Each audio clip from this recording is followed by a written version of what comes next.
မင်္ဂလာပါအင်္ဂလိပ်စကားကိုသဘောကျပြောချင်ပေမဲ့တစ်ခါတရံမှာကိုပြောတဲ့စကားကမင်းနေတာလားပြောနေတာလားဆိုတာမသက်ခွဲတဲ့ပြဿနာကိုကြုံမှုကြပါလိမ့်မယ်ကျွန်တော်ပြောတဲ့စကားရဲ့တရားပုံစံကမှားလို့မဟုတ်ဘဲနဲ့ကျွန်တော်ပြောတဲ့စကားရဲ့ intonation ဆိုတဲ့လေသိန်းကမမှန်လို့ဖြစ်တာဖြစ်ပါတယ်ကျွန်တော်အခုဒီ lesson မှာတော့ဒီ video မှာတော့ rising intonation ဆိုတဲ့လေသိန်းအတက်တန်းလေသိန်းအမြင့်တန်းကိုဘယ်လိုပြောရမလဲဆိုတာကိုကျွန်တော်ညှိပေးတော့ဖြစ်ပါတယ် rising intonation ဆိုတာကဝါကြတဲ့ချောင်းရဲ့အဆုံးမှာအတန်ကိုအပေါ်ဘက်တက်သွားအောင်အတန်ကိုပို့ပြီးတော့ကြည်ကြည်လေးပြောတာကိုဆိုလိုပါတယ်အတန်ကိုတက်သွားအောင်ကျွန်တော်တို့ပို့ပြီးတော့ကြည်ကြည်လေးပြောတဲ့အခါမှာဒီကိုပြောတဲ့စကားကိုဘယ်လိုခံစားလဲဆိုရင်ကိုပြောတဲ့စကားကိုမေးခွန်းလို့ခံစားရတတ်ပါတယ်မသေးချာမရေရာလို့မေးနေတာလို့ပြောနေတယ်လို့ခံစားရပါတယ်ပြီးတော့ကိုဆက်ပြီးတော့ပြောချင်စေရဆိုတဲ့ခံစားမှုကိုပေးနိုင်ပါတယ် rising intonation ကိုကျွန်တော်တို့ကိုပြောလို့တဲ့မေးခွန်းက yes ဒါမှမဟုတ်ရင် no လို့ဖြေရမယ်မေးခွန်းမျိုးတွေမှာအသုံးများပါတယ်ဒီစလုံးဆိုရင် are you ready မင်းအစင်းသင့်ဖြစ်ပြီလားဆိုတဲ့မေးခွန်းမှာကျွန်တော်တို့အစင်းသင့်ဖြစ်ပြီဆိုရင် yes လို့ဖြေရပြီးတော့အစင်းသင့်မဖြစ်ဘူးဆိုရင် no လို့ဖြေရပါတယ်ဒီလိုမေးခွန်းတွေကို yes no မေးခွန်းလို့ခေါ်ပါတယ်စာကြောင်းရဲ့အဆုံးမှာအတန်ကိုကြည်ကြည်လေးညှိပြီးပြောရပါတယ် are you ready do you like coffee ဒီမှာဆိုရင်ကျွန်တော်တို့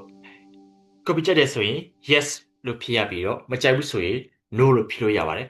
စာကြောင်းတစ်ကြောင်းရဲ့နောက်ဆုံးပိုင်းကိုအတန်ညှိပြီးပြောရပါတယ် do you like coffee is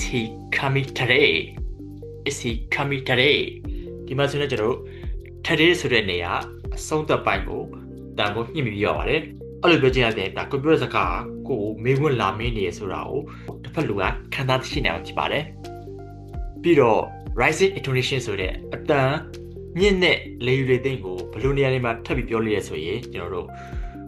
ကိုကပြောတဲ့စကားကတစ်ဖက်လူကိုရွေးချယ်ခိုင်းတဲ့အခါမျိုးမှာကျွန်တော်ဒီ rising intonation ကိုသုံးလို့ရပါတယ်ဥပမာ tea or coffee ကျွန်တော်တို့ tea ဆိုတဲ့နေရာကိုအတန်ကိုညှစ်ပြီးကြည်လေးပြောရပါတယ်ဒါလက်ဖက်ရည်တောက်မလား coffee တောက်မလားမေးချင်ကျွန်တော်တို့ tea or coffee အဲ့လိုကျွန်တော်တို့တစ်ဖက်လူကိုရွေးချယ်ခွင့်ပေးချင်တဲ့အခါမှာ intonation rising intonation ကိုသုံးပြီးပြောလို့ရပါတယ် morning or afternoon မနက်လားနေ့လယ်လားလို့မေးချင်ဒီလိုတစ်ခုခုရွေးချယ်ခိုင်းတဲ့အခါမှာဒီ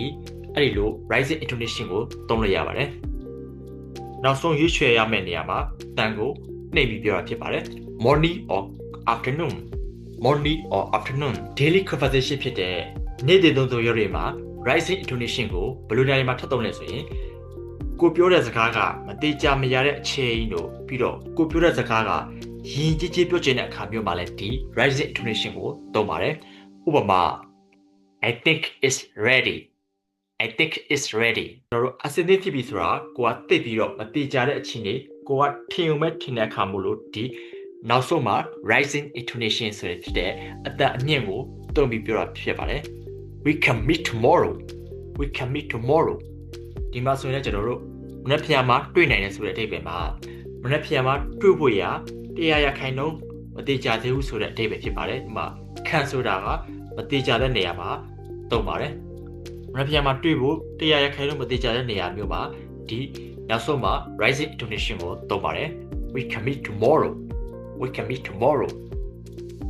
ကျွန်တော်တို့မနက်ဖြန်မှာတွေ့နိုင်တယ်ပြီးတော့နောက်တစ်ကြောင်းက you are from Myanmar မင်းကမြန်မာကလားဒီမှာဆိုရင်ကျွန်တော်တို့ဒီစကြောင်းမှာတစ်ဖက်လူကဘယ်နိုင်ငံကလဲဆိုတာမြန်မာကလားဘယ်နိုင်ငံလဲဆိုတာအတိအကျတဲ့အတွက် rising intonation ကိုနောက်ဆုံးမှာထားပြီးသုံးပါတယ်နောက်ဆုံးမှာ rising intonation ဖြစ်တဲ့အတန်ကိုမြင့်ပြီးပြောတာကကျွန်တော်တို့မေးခွန်းပုံစံမဟုတ်ပေမဲ့ဒါမေးခွန်းပုံစံလို့ခံစားရစေနိုင်ပါတယ်စကြောင်းဒီစပုံကမေးခွန်းပုံစံမဟုတ်ပေမဲ့ကိုမေးခွန်းမေးနေတယ်လို့ခံစားရစေပါတယ်ဟုတ်ကဲ့ပါကျွန်တော်မျှပေးနေတာတော့ဒီလောက်ပါပဲဒီဗီဒီယိုကအကျိုးရှိလို့ပြောနေပါတယ်အကျိုးရှိရဆိုရင်ကြိုက်တဲ့ဆိုရင်အောက်ကောင်မှာ like လေးကပါဒီလိုဗီဒီယိုမျိုးတွေကိုဆက်ပြီးမျှဝေပေးတဲ့ဆိုရင်အောက်ကောင်မှာ yes လေးကပါ so see you in the next video bye bye